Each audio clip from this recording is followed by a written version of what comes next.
Happiness is freedom. Freedom is having the choice to spend your time doing things that inspire you. Most people want freedom, but many people don't have a clear objective, a roadmap, or a strategy to achieve it. Everyone deserves to live an inspired and free life. I believe that when we're free and able to focus on our most meaningful work, we simply become better human beings. We can give more, care more, support more, and love more. I'm an investor, a trader, and an entrepreneur, and I get to spend every day doing what I love. At the age of 29 years old, I became financially free, and since then my mission has been to help and inspire other people to achieve the same so that they can be more of who they really want to be. Always Free is about having a free mind, being free to question the status quo, free to take risks, free to say no, free to say yes, free from social idealisms, opinions and beliefs, free to disobey, and free to wake up every day and spend your time to make a difference that inspires you. You can have it all. Living a life designed by you isn't a stroke of luck or a result of circumstance. It's a choice. So if you want to learn how to become free and live an inspired life, join me for the #1 show for financial empowerment and wealth creation as I share my insights, tips, strategies and advice on what allowed me to be always free. Welcome to the show. I'm your host, Jason Graystone.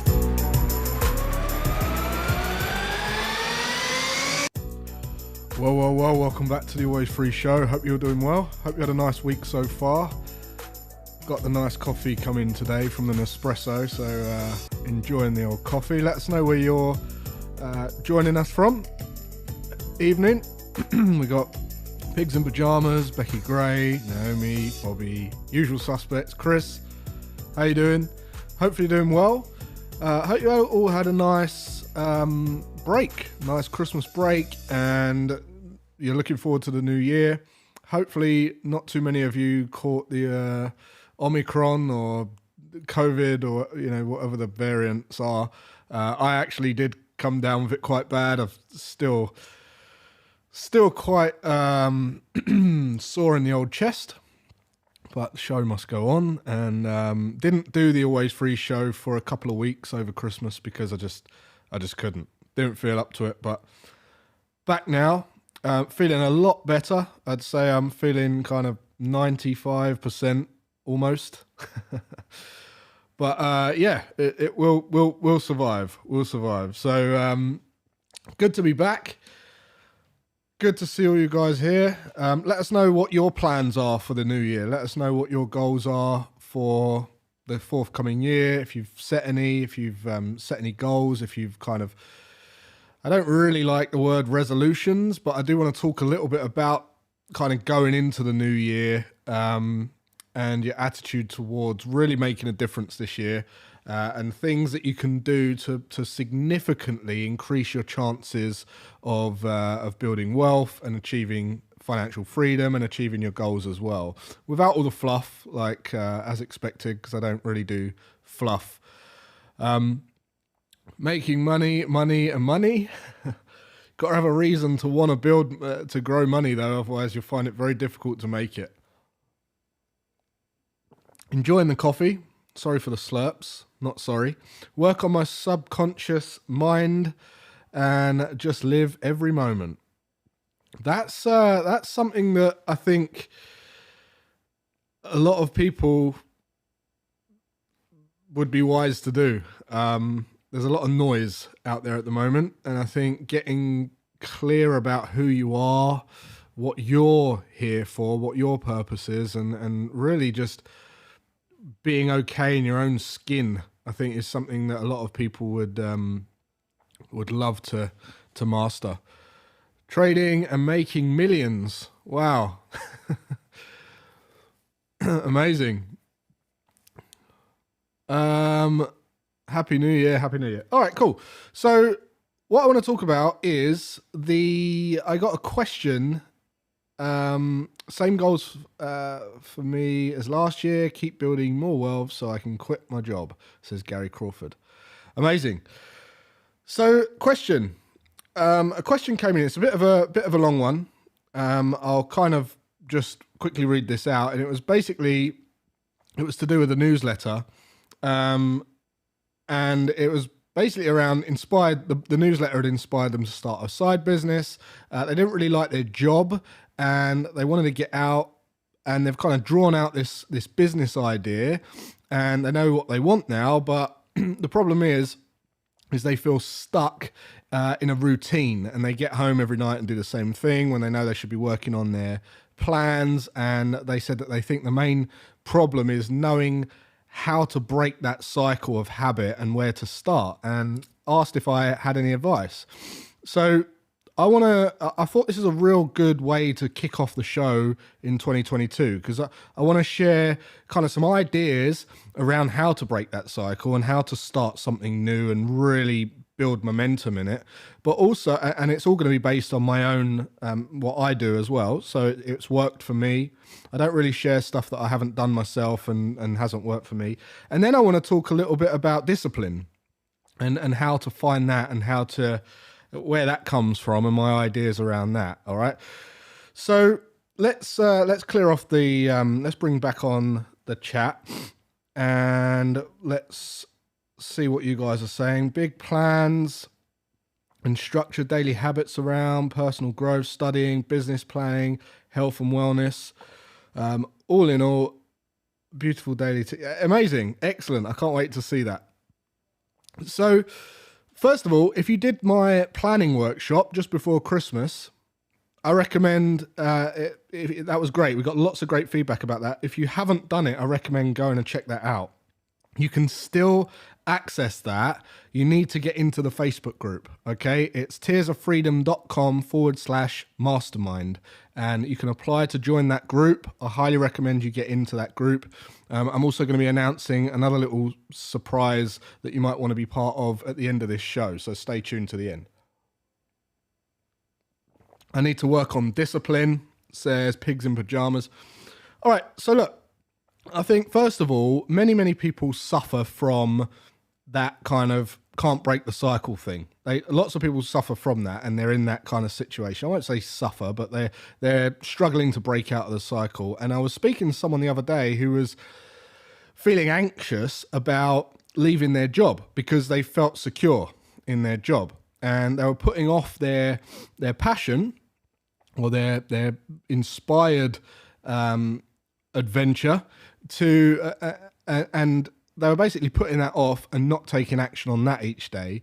And when it got to the root cause of why they weren't doing anything with it, why they were just sitting on it, it was because they just couldn't break the habit and the habit cycles of this constant thought of, I'll start it next week, I'll start it next week, I'll start it next week. And they kept going through and that over and over again, and they never did start it. So they were kind of doing this a year ago, and they told me last week. So I want to share with you some advice and some tips that have helped me and really become a fundamental part of my life whenever I start something new, or whenever I'm working on enhancing a certain area of business, wealth, whatever it might be. These are my kind of top key tips. The first one is, you probably all know it, is be efficient. And what I mean by that is, the best thing you can do is structure your day. It's so important. In order to do that, you'd have to set up your calendar and put the sessions of time that you'll spend working on your, whatever it is, your side business, your passion, or your fitness, whatever it might be, and stick the hours in each at the weekends, in the evening, in the morning, and put it in the calendar as blocks of time and commit to it. All right. So you have to move any other plans that come up, you have to put around that. All right. And go for a minimum of whatever it is you're working on, go for a minimum of 7 hours per week. Okay. A minimum of 7 hours per week. That's one per day. But if you really, really want to get momentum going, and have the best chance of succeeding, I find that spending a minimum of 20 hours per week is an absolute game changer. Why 20 hours? Because 20 hours means that you're really stepping it up. You're treating it a bit more professionally.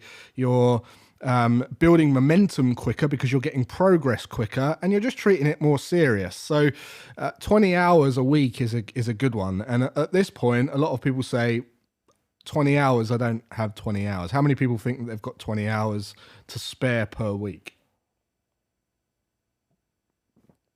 You probably do. Okay, here's the thing. You probably do. Just check your screen time on your smartphone. If you check your screen time on your smartphone, you can check your average day. What's your average per day? And then instead of spending that time, and most people spend average 2.5 hours. I think it's increased slightly now, but 2.5 hours. I did some calculations and found if you spend 2.5 hours on social media over your lifetime, from 20 years old to retirement, if you did that 2.5 hours consistently, that's going to take 5 solid years off of your life. So that's an eye-opener for a lot of people. But the chances are you do have 20 hours. So I would urge you to go and check your average screen time on all devices and add that up for the whole week and then the month and see how many hours you could convert to be more efficient with your time and go and work on your side hustles. If you want to share some of that with us, if you want to do that right now, it'd be great for you to be kind of open and honest about that. If you're distracted, it's the worst thing that is going to be a cancer to where you want to go. Okay, turn all your notifications off, turn all the distractions off, and even switch your phone off for set times during the day at the beginning if you need to, and just put those blocks of time in your calendar and stick to it. Nothing bad will happen, I promise. Nothing bad will happen. So let's see how many people have shared that with us. It's an extreme struggle to get nominated. Probably don't really want it. Definitely try it out. 40 hours a week.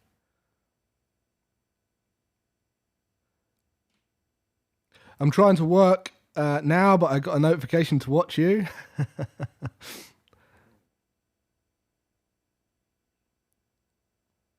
Yeah. So I took this. This is a picture here of screen time, 1 hour, 3 minutes average. But if you do that, you're going to see for yourself what yours is. And the best thing you can do. The next little tip on efficiency is have a list of things that you can do to make progress during non-productive times. And non-productive times are things like toilet, shower, walking, doing the shopping, showering, cleaning the house, whatever it might be. Have lists of things that you can do during that time. So whenever you go for a walk, or you're walking to the commuting to the train station or whatever it might be, something that's kind of non-productive time, you can also add productive exercises and productive things into that non-productive list of things. So driving, yeah, great one. And have things that you can do, audio books, maybe you write lists, maybe you do things like that, but basically have things that you can do so that you've got a list of whenever you go to non-productive zone mode, you have things to do during that time, and that'll be making more efficient use of your time if you want to grow in this area. Remember, we're not talking about cramming your life, making progress constantly, but we're talking about specific situation where you're struggling to move forward and break a cycle, break a habit. And these are the things that I recommend that you do. Organization is everything. I realized at the start of this year it was causing me more havoc not having a diary than just getting one and spending a few minutes a day writing down what you do. Exactly. You've got 168 hours a week, okay? If you're in a job, you're spending about 56 hours sleeping and about 50 hours commuting, right, to and from work, including all the time at work as well. And that leaves about 50 hours of time per week. Okay, so that's the time, and then you've got all your other tasks and things that you need to do around that as well. But that's the time that you can choose to spend wisely or poorly. And just know that your job will take up most of your energy as well, which takes enormous effort to then start something on the side. It's not an excuse to just carry on being unhappy though. Okay, it means that you've just got to be more efficient with your time. The second point that I want to make is measuring your efficiency. So there's one thing to be more efficient, but if you're not measuring your efficiency, you can't really you might get worn out and run down because you just feel like you're on a bit of you're not rewarding yourself, but you're also not becoming more efficient. So measure your efficiency. And the best way to do this is, if we do this, does it mean really, really serious? Yeah. I'm currently doing my steps on the treadmill.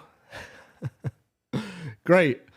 So look, the best way to do this is open a spreadsheet or a Word document, or write it out, and set the table out in a weekly format and record these things on a weekly basis. Okay, so write these down.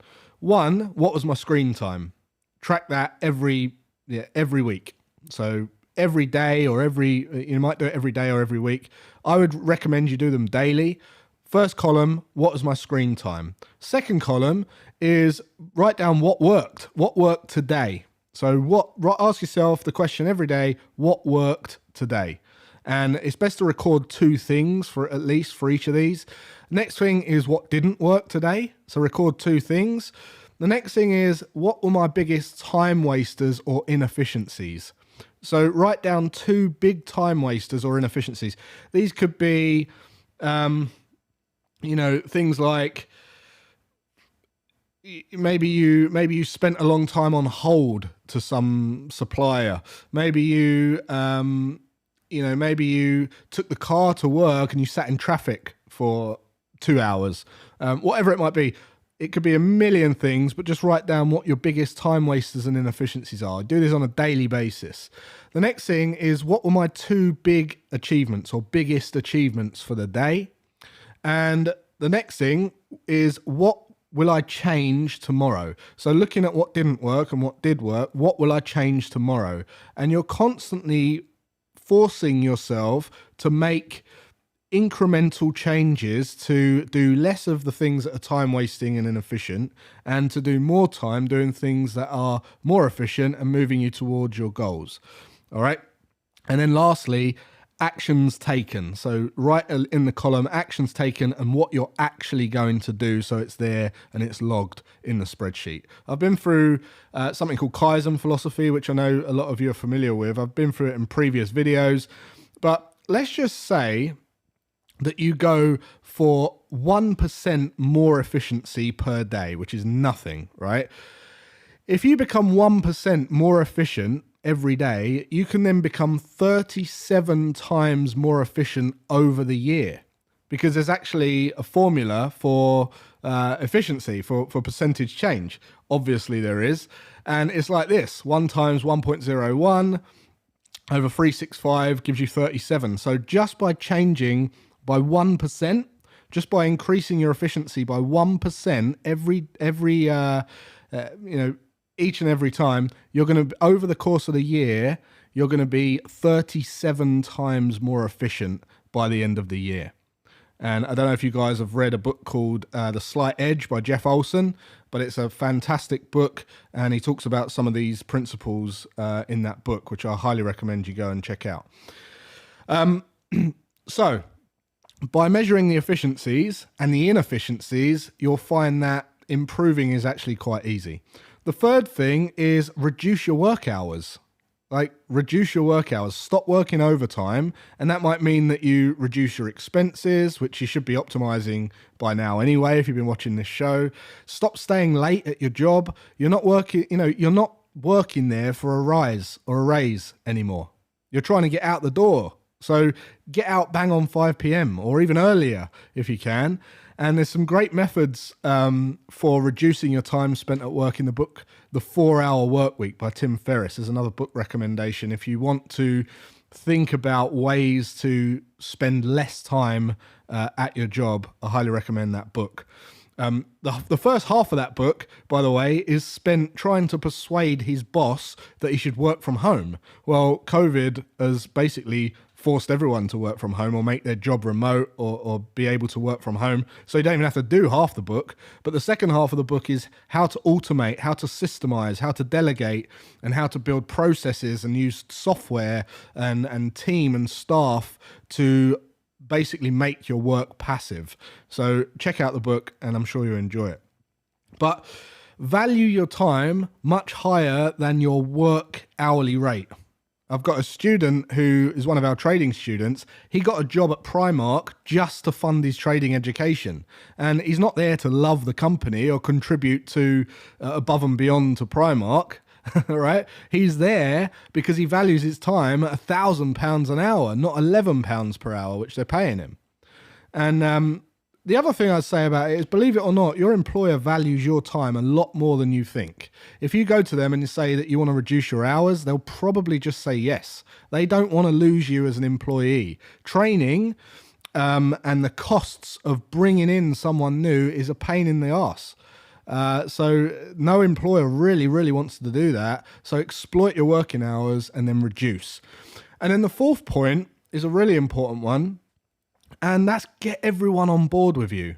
Get everyone on board with you. Verbalize everything. When you get home from work, make sure that your mum, your dad, your siblings, your wife, your husband, your partners, your kids are on board. Tell them what you're doing and how it's going to be. And this is a big one, right? Set up, if you have to, set up a family board or a calendar and just let everyone know how it's going to be every week and what you're doing every week. Have it clear for everyone to see and just do that. All right. It's hard to do it on your own. You need to get people around you inspired to help you. You don't necessarily need support, but you need them off your back. Okay. And if anyone around you doesn't want to help, or they start doubting you or talking crap about you, just get rid of them. Just don't talk to them. Ignore them. Get them out of your life until you're making moves. I really don't know why this is so hard for some people. Why you try and keep someone happy for holding you back. It makes absolutely no sense at all. The fifth point is be self-aware. All right, this is another important one. If you have a doubt or an insecurity, write it down. Most people that keep trying stuff and failing usually have fears and doubts and uncertainties that they're not willing to face because they can't address them. So pull out the fear, whatever it is, and address it right then. If you get a feeling or you're triggered or you're getting hot about something, pull it out, write it down. And because whatever that is, that might be the thing that holds you back in some way, shape or form. Having your own limits, having your own fears, having your own weaknesses on paper allows you to address them constructively, and it brings them to the surface so you can start knocking them off one by one.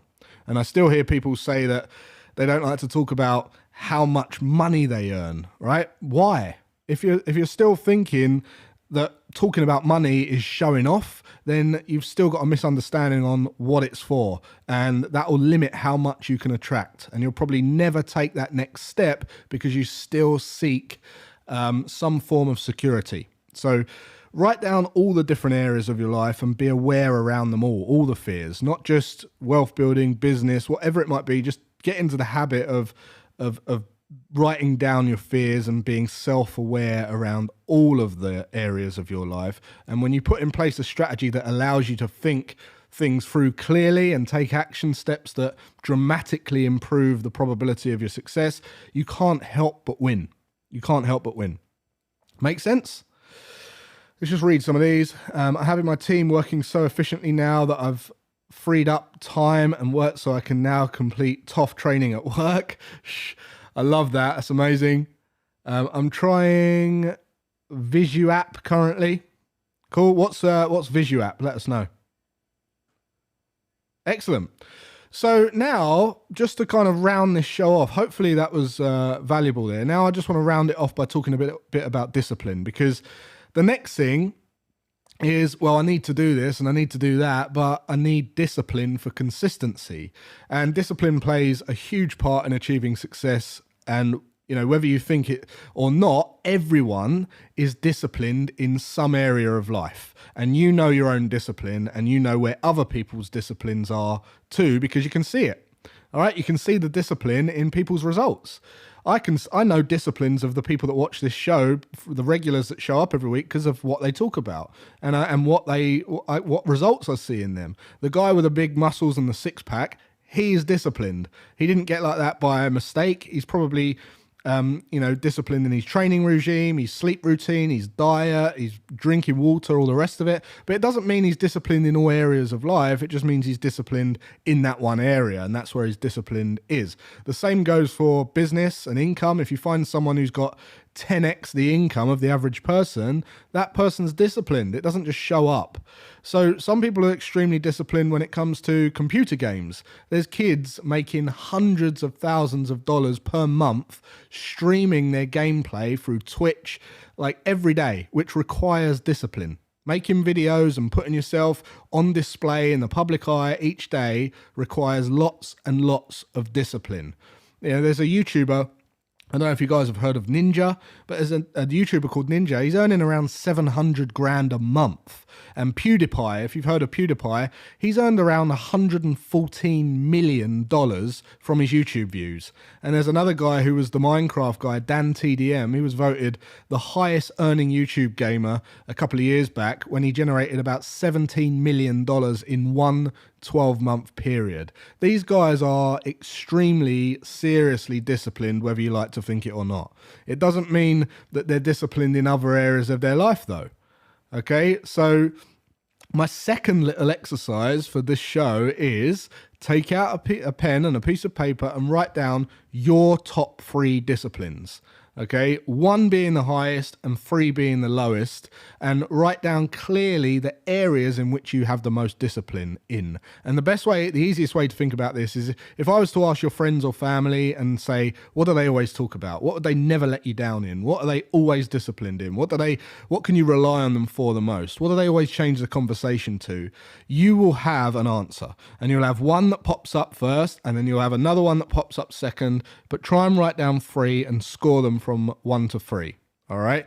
And then the next thing, right next to those top 3 disciplines, which, so you got your top 3, next write the ones that you're least disciplined in. The areas in which you were least disciplined, you've got 0 discipline in. And again, they'll be scored from 1 to 3, 3 being the lowest discipline. And you might have a very low motivation to go to the gym or eat healthy. You might have a low discipline when it comes to keeping promises or relationships, right? But write down whatever your top 3 lowest disciplines are, or your lowest disciplines. Okay, so you've got your top 3 and your bottom 3. And what you'll find is that the top 3 best disciplines are where your confidence lies, and it's where you get results, and it's what you're known for, right? And rule number 1 in self-worth is never beat yourself up about your particular core values or your particular area of discipline. Embrace it. If there's an area of your life that you're not disciplined in, but you think you need to get it sorted, just outsource it. Get someone to help you with it. Get someone to do it for you, or, delegate it. If it's health and fitness, get a personal trainer. If it's cleaning, get a cleaner. If it's your diet, get a dietitian or a nutritionist or whatever it is. If it's your accounts, get an accountant to do it. Get an admin clerk to do it. Your job on earth is to do what you do best. And that's it. Figure out what it is. Figure out where your discipline lies. Figure out how to monetize it and outsource all the other crap to someone else. And that's it. So, hopefully that's of value. Outsourcing is going to change your life, and I'm sure you'd rather have more time and a little bit less money, because once you get more time and a little bit less money, you get more money. And if you can use some of that money to put systems and outsource and processes in place that allow you to do less of the stuff you're uninspired by, you just naturally become a better human. It's the law. So, cool. So that just leaves competition time, I think. Competition time. The way you win competition time is to show up and come here every week and be here during competition time, engaging in the chat so we can see you. Take a snapshot of this and post it on social and tag me in it, and you'll get extra brownie points, and you get entered into the chance to win some goodies next week. But we're going to have a winner this week, and the winner of the last show is Tom Featherstone. Well done, Tom. Thank you very much for being a supporter of the show and tuning in and commenting and engaging in the chat. Reach out to admin@graystone.education and we'll send you some goodies. All right, what else is there to mention then? There's a couple of things to mention. First thing is we did a ton of strategy sessions at the back end of last year and they were phenomenally popular. They were all booked out. We had lots of people saying they couldn't get on. So we're going to be opening up some new sessions towards the end of this month. If you want to see if that's for you and you want the chance to get onto one of those sessions, go to bit.ly/ToffBuddy, or you can just scan the QR code here, and if you scan that QR code, you're going to be able to get a book a call just to see how it works, when the next sessions are, and we'll get you into that Facebook group as well. So that's the QR code there. If you want to go and do that, I highly recommend you get onto that because we're going to be running the sessions on the last couple of weeks of this month. So not long now. So that's that. And the other thing I want to let you know about is the book club. So we've launched a mastermind book club. Again, there's a QR code that you can scan just to be part of the book club. And that's completely free. The idea is just going to be a community-based book club where we're going to do in-person meetups and we're going to do online events. And the first book gets announced tomorrow. So if you want to get in with that, and I highly recommend you get in with that, make sure you scan this QR code right here, or go to learn.tearsoffreedom.com/book club, and that will take you straight to the book club registration page. So that is it for another week. Hopefully you got a lot of value from that. If you did, tag me on social and let me know. And until next time, have a great rest of your day and weekend, and I'll see you then.